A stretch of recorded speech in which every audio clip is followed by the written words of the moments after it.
अस्सलाम वालेकुम everyone. I hope आप सब ठीक ठाक होंगे। अल्हम्दुलिल्लाह मैं भी अब काफ़ी बेहतर हूँ। 14 डेज़ हो गए अगेन मेरा और यूट्यूब का इतना लंबा गैप आ गया था, ना चाहते हुए भी इतना लंबा गैप आ गया था।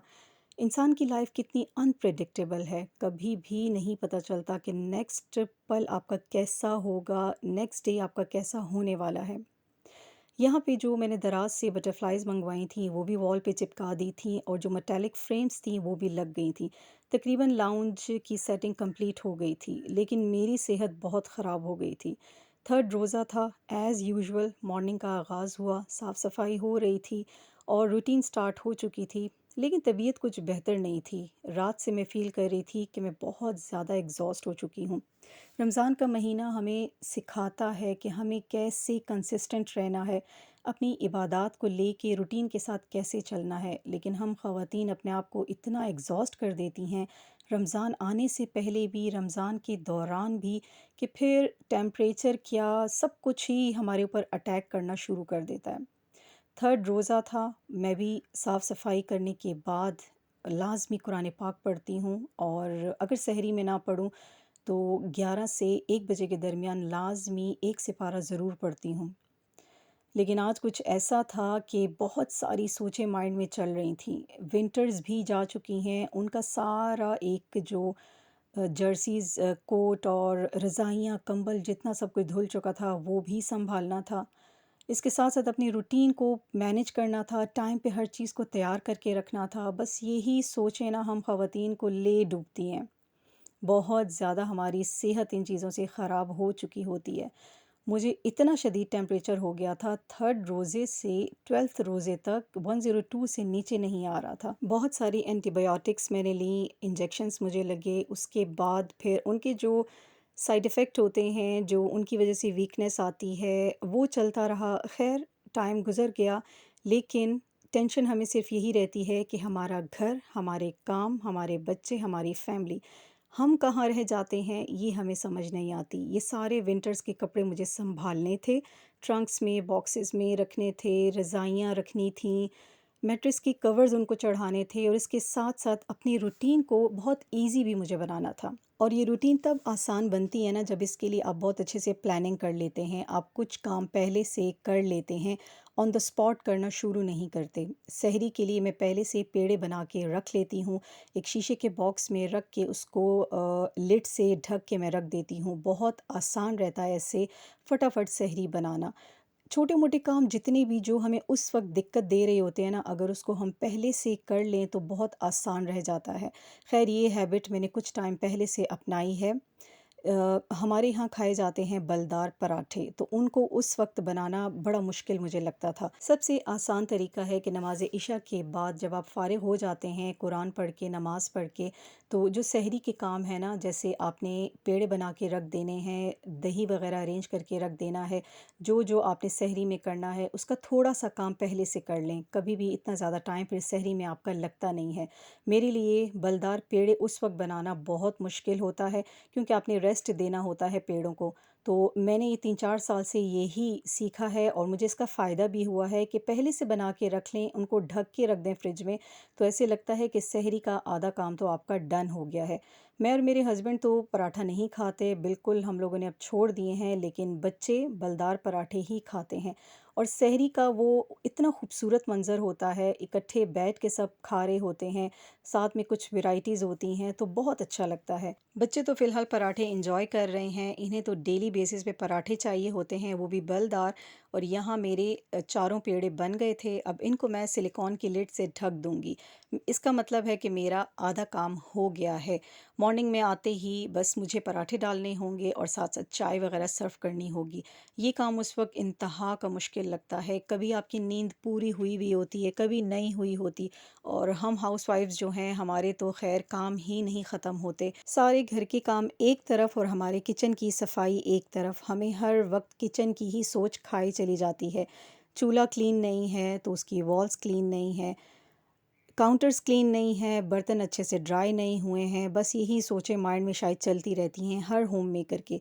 तो यहाँ इस बॉक्स को मैं रख दूँगी फ्रिज में और इसके बाद जो मेन हमारे घर का मेन जो इरिटेटिंग आइटम है ना, वो जी स्टोव है। स्टोव की क्लीनिंग 2-3 दिन से सही से नहीं हुई हुई थी। हेल्पर नहीं कर इस वक़्त मेरा दिल कर रहा था कि मैं सोडा, सिरका और डिटर्जेंट डाल के ना इसको बहुत अच्छे से साफ़ कर लूँ। हालाँकि काफ़ी लेट हो चुका था, लेकिन आपके माइंड में एक चीज़ आ जाती है ना कि इसको क्लीन करके ही रहना है, तो फिर टाइमिंग मैटर नहीं करती और यही चीज़ फिर बहुत ज़्यादा हमें हमें खुद साइड इफ़ेक्ट देती है, क्योंकि ये टाइम नहीं था करने का। इस वक़्त 11 बज रहे थे, लेकिन चूल्हे की कंडीशन देख के मेरा दिल नहीं किया कि इसको मैं छोड़ के चली जाऊँ और सहरी में मुझे ये गंदा मिले। बहुत अच्छे से इसके ऊपर मैंने डाल दिया था सोडा, सोडे के साथ-साथ ही मैंने डाल दिया था सिरका और साथ में मैं डालूँगी डिटर्जेंट। इसको मैंने थोड़ी देर भी नहीं रहने दिया, साथ के साथ मैंने रगड़ाई शुरू कर दी थी। इतनी ज़्यादा फ्राइंग होती है ना, और चूल्हा है भी हमारा 15 इयर्स पुराना, तो बेचारा जल-जल के ही ख़राब हो रहा है। ख़ैर बहुत अच्छे से क्लीन हो जाएगा। अगर यहाँ पे मेरे पास लेमन होते ना, तो वो भी मैंने स्क्वीज़ कर देने थे, फ़ौरन सारी चिकनाई निकल जाती है। चिकनाई तो निकल जाएगी, अगर ग्लव्स ना पहने हो ना तो हाथों का भी बहुत बुरा हाल हो जाता है। इसलिए आज मैंने इसकी रगड़ाई करते वक़्त ग्लव्स को भी यूज़ कर ही लिया था। ख़ैर बहुत टाइम लगा इसको साफ़-सुथरा करने में, लेकिन अल्हम्दुलिल्लाह बहुत अच्छे से साफ़ हो गया था। एक और इसमें फ़ॉल्ट था कि इसकी आँच सही नहीं आ रही थी। चूल्हे वाले को बुला के ठीक भी करवा दिया था, लेकिन मसला अभी भी वही था, आँच सही से नहीं दे रहा था। तो सोचा, दिल कर रहा था बल्कि कि इसके जो बर्नर हैं इनके अंदर भी थोड़ा-सा सिरका डाल दूँ, लेकिन वो फिर एक और लंबा काम हो जाता मेरे लिए।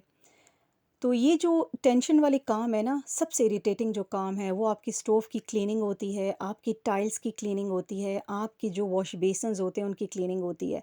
आपकी हेल्पर आपकी हेल्प कर सकती है, लेकिन जिस तरीके से सफाई आप खुद करते हैं ना, वो तकरीबन मेरे ख़्याल से कोई भी नहीं कर सकता। तो यहाँ पे इस स्टोव को क्लीन करते हुए 1 घंटा तो मेरा कहीं भी नहीं गया था।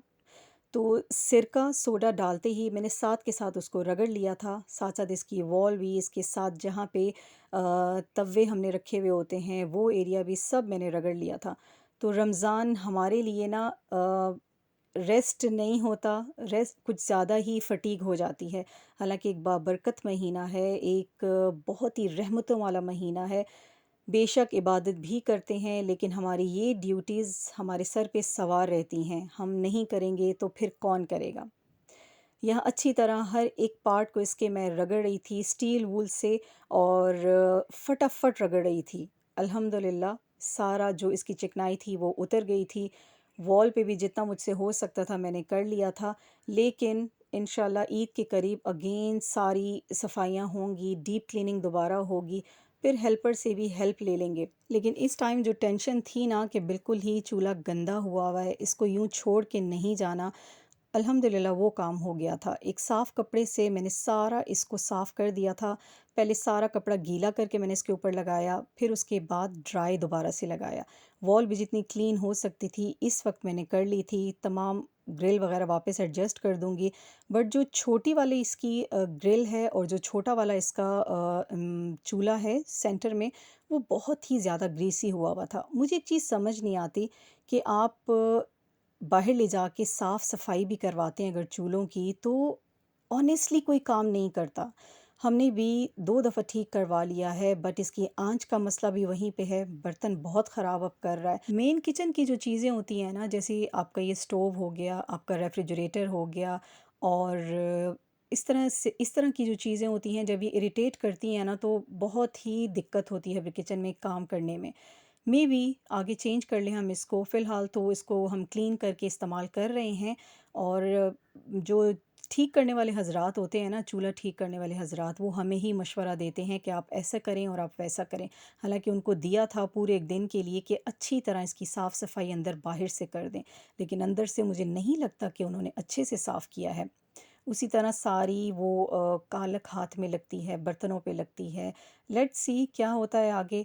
और ये छोटे वाला चूल्हा तो बहुत ही ज़्यादा ग्रीसी हुआ हुआ था। इसको अगेन मैं सिरका, सोडा और लिक्विड जेल डाल के चूल्हे पे थोड़ी देर रख दूँगी, ताकि ये बहुत अच्छे से साफ़ हो जाए। ये जी हमें ऐसे ही उन्होंने पकड़ा दिया था कि आप घर जाके खुद इसको कर लें। क्योंकि इसको हम ऑन नहीं करते थे सेंटर वाले को, इसको जब ऑन करना चाहते थे तो ये फटने का ख़तरा होता था। तो ये बेचारा ऐसे बंद का बंद था। काफ़ी टाइम के बाद अभी इसकी नॉब खुली है, तो इसकी कंडीशन कुछ ऐसी है, इसको क्लीन कर लेते हैं। तो अपनी रूटीन को ईज़ी बनाना, आसान बनाना आपके अपने हाथ में है, लेकिन सबसे पहले अपनी सेहत का बहुत ज़्यादा ख़्याल रखें। मेरी तरह इग्नोर ना करें अपनी सेहत को। अपने आप को बहुत तीस मार खान मत समझें कि हमें कुछ नहीं हो सकता, हम सारे काम कर लेते हैं। तो यही मैंने भी समझा था और मैं बहुत फिर बीमार हो गई। लूँगी आपसे इजाज़त, मिलूँगी नेक्स्ट व्लॉग में। दुआओं में याद रखिएगा।